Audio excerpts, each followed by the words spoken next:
Hello everyone, welcome to Inspira. Inspira पे आप सबों का बहुत बहुत स्वागत है।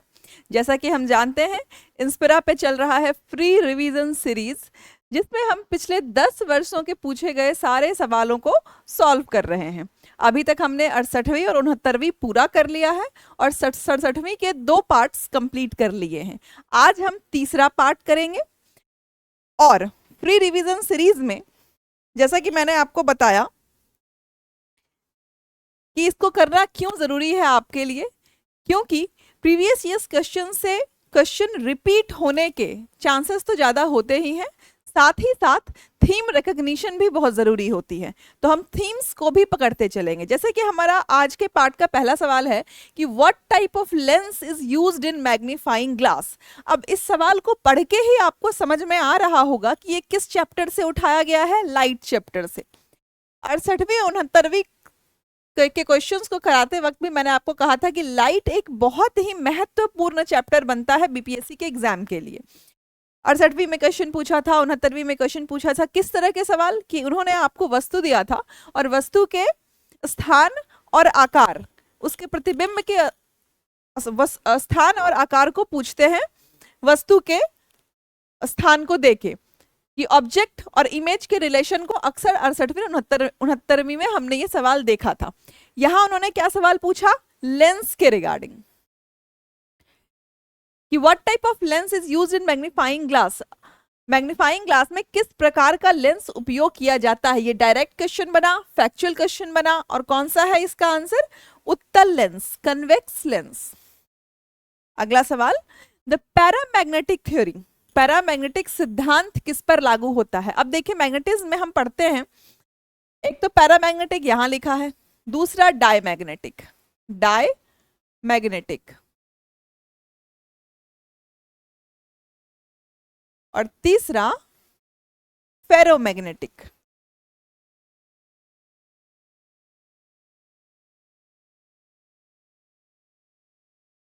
इन तीनों को डिटेल में पढ़ना जरूरी होता है। जनरल साइंस की जब सीरीज हम चलाएंगे तो इन तीनों को आपको हम डिटेल में बताएंगे। फिलहाल paramagnetic theory of magnetism applies to platinum. ये सिद्धांत किस पे लागू होता है? प्लैटिनम पे। अगला, the nucleus of an atom consists of, परमाणु के नाभिक किससे मिलकर बना होता है? किससे मिलकर बना होता है? न्यूट्रॉन्स और प्रोटॉन्स। तब जाके इसी से हम क्या डिसाइड करते हैं? Atomic number. प्रोटॉन्स और न्यूट्रॉन्स। तो आंसर गया B. 94th, the metallurgical process in which a metal is obtained in a fused state, धातु को पिघले हुए रूप में प्राप्त करने की धातु कर्मीय प्रक्रिया को क्या कहा जाता है? क्या कहा जाता है? Smelting. Next, which among the following are constituents of brass. पीतल में कौन से धातु, आपको पता है ब्रास एक एलॉय है, तो एलॉय है तो कुछ अलग धातु से भिन्न भिन्न धातु को मिलाकर ये एलॉय तैयार हुआ होगा। तो ब्रास में, ब्रास के कंस्टिट्यूएंट्स कौन होते हैं? ब्रास के कंस्टिट्यूएंट्स होते हैं जिंक प्लस कॉपर। इसका आंसर क्या होगा? डी। अब आप मुझे कमेंट सेक्शन में बताएंगे कि ब्रॉन्ज, ब्रॉन्ज के कॉन्स्टिट्यूएंट्स कौन कौन से होते हैं?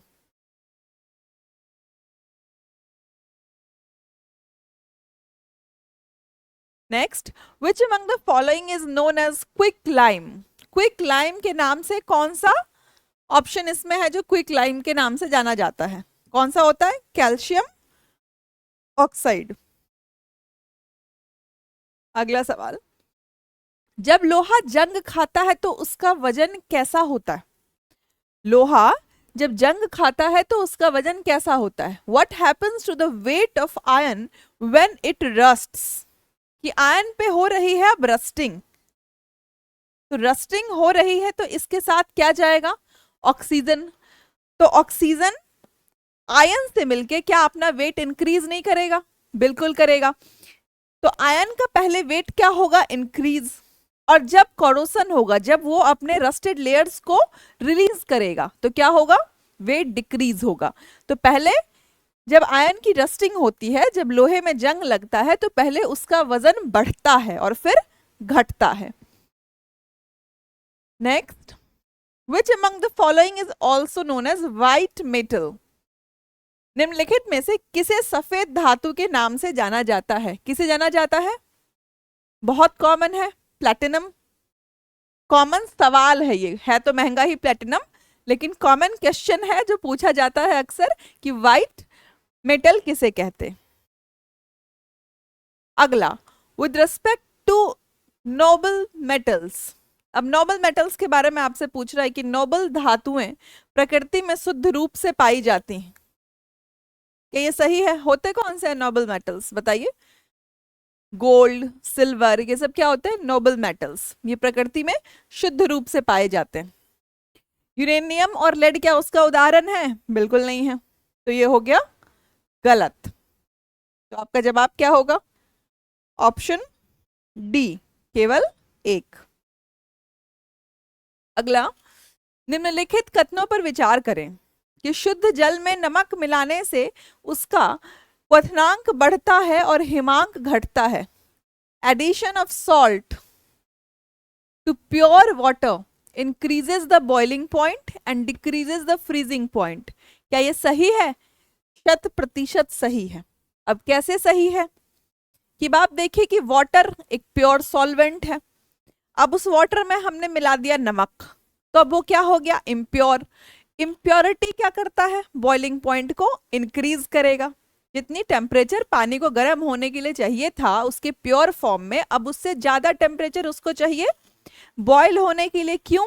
क्योंकि अब उसमें इम्प्योरिटी ऐड हो गई है सॉल्ट के फॉर्म में। ठीक है, तो इसमें क्या होगा कि बॉइलिंग पॉइंट इंक्रीज हो जाएगा। अब कह रहा है डिक्रीज करेगा फ्रीजिंग पॉइंट ऑफ वाटर को, वो भी डिक्रीज करेगा। क्योंकि अब पानी जितने टेम्परेचर पे आप जमाएंगे, ठीक है, अब उस पानी में आपने क्या मिला दिया है? नमक, तो वो उसका भार हो गया है ज्यादा, तो उसको फ्रीज करने में, उस बॉन्ड को तोड़ने में और टेम्परेचर को गिराना होगा, तो वो 0 डिग्री से और कम हो जाएगा। तो फ्रीजिंग पॉइंट के घटना का मतलब क्या हो गया? कि और पीछे जाना। ठीक है, तो decreasing the freezing point of water.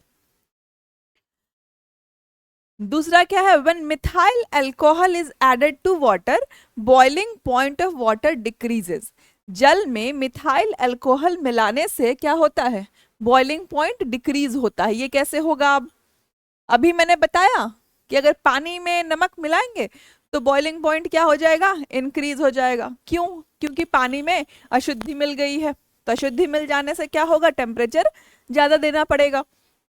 लेकिन अभी उल्टी बात हो गई, मिथाइल अल्कोहल पानी में मिला रहे हैं तो boiling point of water decrease कर रहा है। क्यों भाई?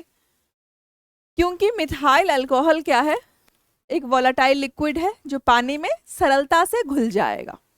ठीक है, तो इसकी वजह से क्या होगा? इसका बॉइलिंग पॉइंट डिक्रीज हो जाएगा। इसमें हम वेपर प्रेशर को भी पढ़ेंगे कि भाप का इसमें क्या रोल होता है, लेकिन ये हम तब पढ़ेंगे जब इस चैप्टर को डिटेल में पढ़ेंगे। अभी हमें क्वेश्चंस करने हैं तो वेपर प्रेशर के रोल को अभी नहीं पढ़ सकते हैं, इसको हम डिटेल में बाद में पढ़ेंगे। यहां हमारा आंसर क्या जाएगा? 1 और 2। अगला सवाल क्या है? विच among the following is the main constituent of biogas? Biogas का मेन कॉन्स्टिट्यूएंट कौन होता है? मीथेन। नेक्स्ट, पटाखे फूटने पर जो चमकीला लाल रंग निकलता है वह किस तत्व के कारण होता है? किस तत्व के कारण होता है बताइए? स्ट्रोंशियम। स्ट्रोंशियम का नाम सुना होगा, स्ट्रोंशियम के कारण। Next, what are the salt loving plants called? Salt loving plants किसको कहते हैं? सॉल्ट लविंग प्लांट्स कहते हैं हेलोफाइट्स को। Fungi are the plants that lack. कवक किसकी कमी, कवक में किसकी कमी होती है? वैसे तो क्लोरोफिल की कमी होती है, ओनली लिखा है क्लोरोफिल। ये विवादित क्वेश्चन है, बीपीएससी का आंसर कुछ और है। ठीक है, तो क्लोरोफिल और ऑक्सीजन, बीपीएससी ने इसका आंसर दिया हुआ है oxygen. Next, pollination is the best defined as, परागण की सर्वश्रेष्ठ परिभाषा क्या है? क्या है? पराग कण का पुंकेसर से स्त्री केसर तक स्थानांतरण, transfer of pollen grain from anther to stigma. Pollination की डेफिनेशन क्या है? Transfer of pollen grain from anther to stigma. तो आंसर क्या हो गया? डी. नेक्स्ट क्वेश्चन कि पौधों को पोषक तत्व मुख्य रूप से कहां से प्राप्त होते हैं? Plants receive there nutrients mainly from soil से, मिट्टी से ही तो होगा. नेक्स्ट, पाइन, फर, स्प्रूस, सिडार, लार्च, साइप्रस किस श्रेणी के पौधे हैं? ये सारे अलग अतरंगी नाम तो नहीं लग रहे हैं? नहीं, बिल्कुल नहीं लगने चाहिए. ये सारे क्या हैं? जिम्नोस्पर्म्स. अब आप देखिए कि ऑप्शंस का कमाल देखिए. इन्होंने एंजियोस्पर्म भी दिया है, और एंजियोस्पर्म दो प्रकार के होते हैं, मोनोकॉट्स और डाइकॉट्स, डाइकोटिलिडॉन्स और मोनोकोटिलिडॉन्स. अब ये तीन ऑप्शन कैसे बनते हैं आप ये बताइए, है ना? कि एंजियोस्पर्म अगर होगा तो मोनोकॉट्स और डाइकॉट्स में से कोई एक होना चाहिए. तो आप इसमें से टिक किस, अगर मोनोकॉट आंसर होगा तो एंजियोस्पर्म क्यों नहीं होगा?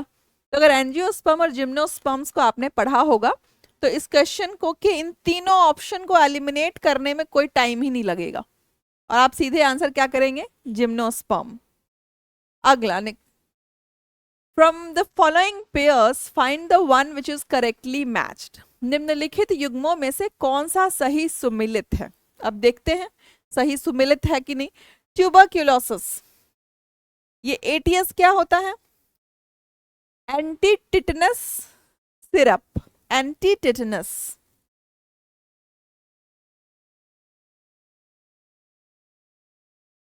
टिटनस सिरम. ठीक है, तो क्या ये ट्यूबरक्लोसिस में देंगे? नहीं देंगे. बीसीजी क्या होता है? बेसाइल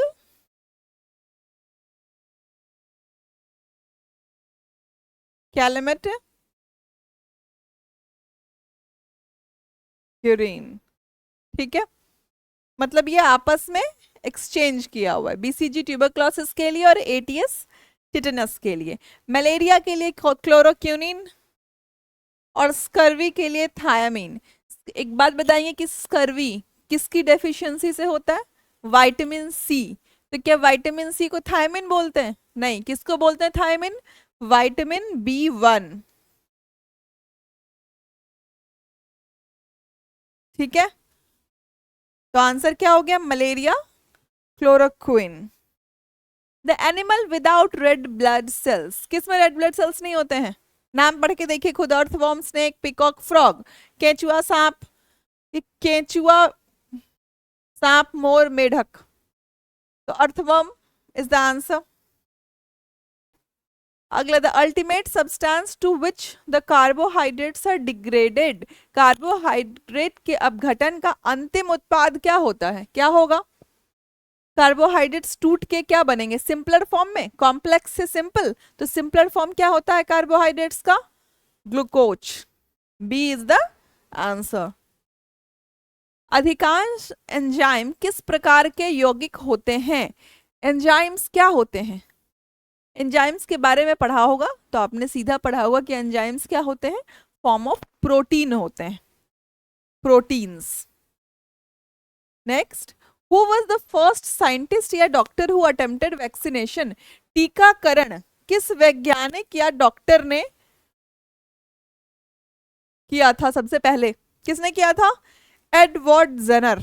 इनका नाम कोई नहीं भूलेगा, एडवर्ड जेनर.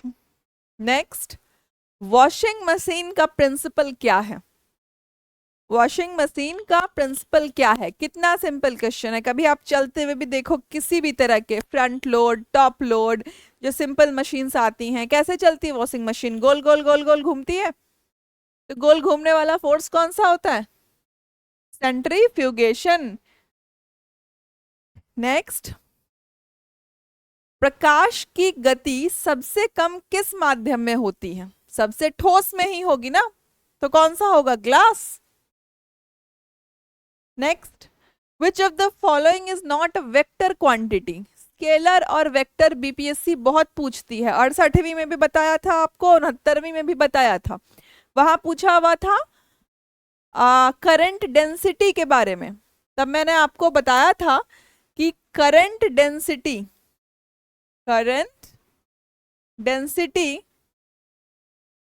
एक मिनट,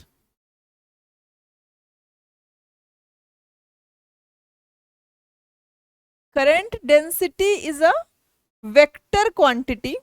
ये एक सदिश राशि है। और लेकिन करंट, जो इलेक्ट्रिक करंट होता है वो क्या होता है? स्केलर। ये पूछा हुआ सवाल है। आप अगर पिछले सेशंस को देखेंगे तो देखेंगे मैंने वहां भी बताया है कि इलेक्ट्रिक करंट क्या होता है? स्केलर, है ना। फिर से क्यों बताया है? क्योंकि इसके आने की संभावना ज्यादा होती है। यहां पूछा है which is not a vector quantity, मतलब कौन अदिश है? तो अदिश इसमें कौन सा लग रहा है? स्पीड। इसी के पास डायरेक्शन नहीं है क्योंकि वेलोसिटी के पास तो होती है। नेक्स्ट, यदि if the spinning speed if the spinning speed of the earth increases, then the weight of the body at the equator will be।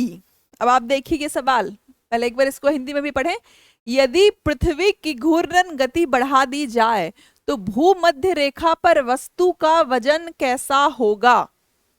अब आप देखिए, स्पिनिंग स्पीड बढ़ाया है, मतलब क्या बढ़ाया है? सेंट्रीफ्यूगल फोर्स, है ना। सेंट्रीफ्यूगल फोर्स बढ़ा दिया। एक बार लिखें कि क्या बढ़ाया है? सेंट्रीफ्यूगल फोर्स, सेंट्रीफ्यूगल,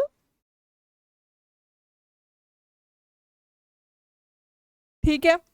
और सेंट्रीफ्यूगल फोर्स किसके अपोजिट काम करती है? ग्रेविटी के, गुरुत्वाकर्षण के।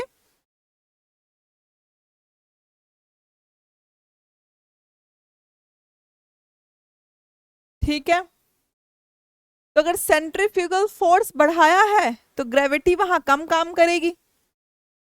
तो और आपका वेट क्या होता है? Weight is equal to mass into gravity. और अब ग्रेविटी कम हो रही है तो वेट कम होगी। अगर इसमें से एक भी क्वांटिटी कम होगी तो वेट अपने आप कम हो जाएगी, चाहे मास चाहे ग्रेविटी। तो मास तो हमारा कम हो नहीं सकता है। सेंट्रीफ्यूगल फोर्स के बढ़ने की वजह से ग्रेविटेशनल फोर्स वहां कम लगेगा, तो फिर क्या होगा? वेट कम हो जाएगा। तो so the weight decreases. Next, who is the first person to define speed? Speed को सबसे पहले किसने डिफाइन किया था? गैलीलियो ने।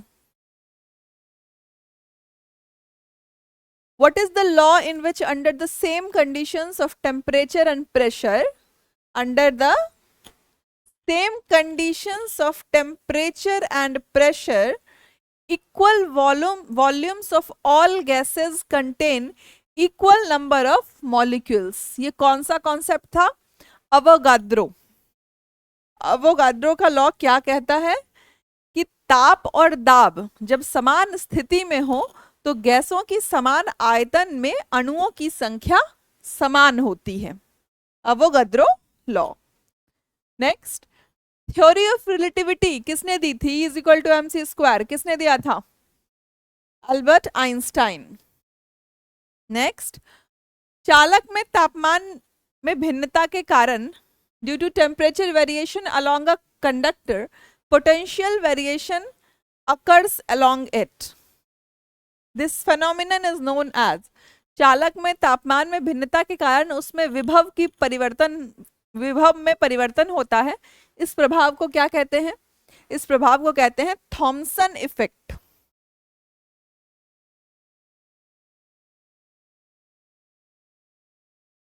Consider the following pairs of the governors and the Indian states. India के सारे स्टेट्स के गवर्नर्स और चीफ मिनिस्टर्स बिल्कुल क्विंट एसेंशियल हैं कि आपको याद ही होने चाहिए, वहां बिल्कुल नहीं मिस करना। कोई क्वेश्चन उठा के रख देगा चीफ मिनिस्टर और रिसेंट वाले, रिसेंट में जिनके गवर्नर्स बदले गए हों और रिसेंट में जिनके चीफ मिनिस्टर्स नए बने हों। यहां पूछा है आपसे राजस्थान, अभी फिलहाल राजस्थान के कौन गवर्नर है? हरि भाई।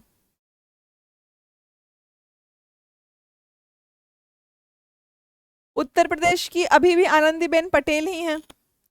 वेस्ट बंगाल के हैं आनंद बोस।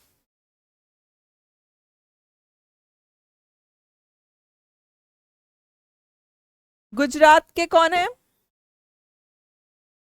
आचार्य देवव्रत।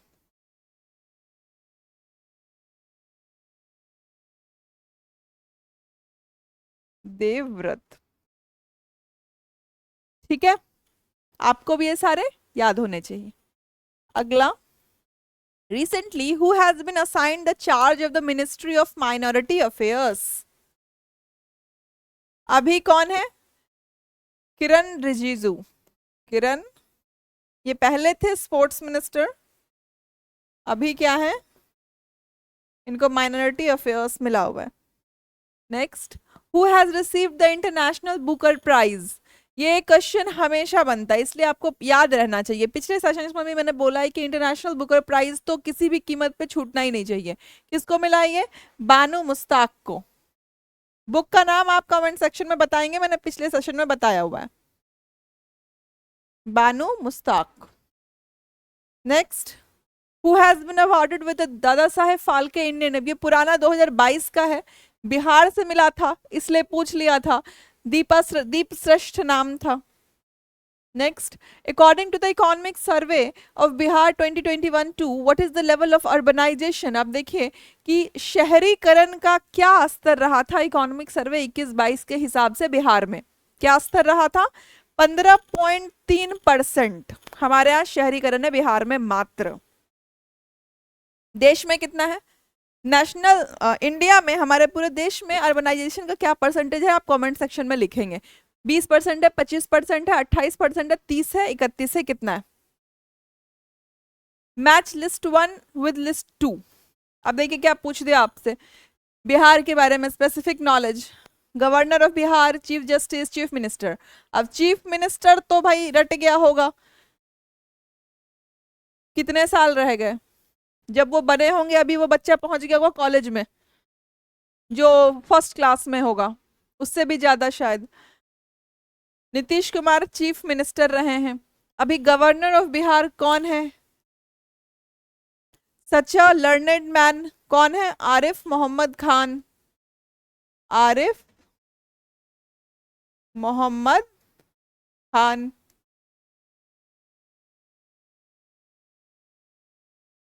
और चीफ जस्टिस कौन है? Ashutosh Kumar. Chief electoral officer आप बताएंगे कमेंट सेक्शन में।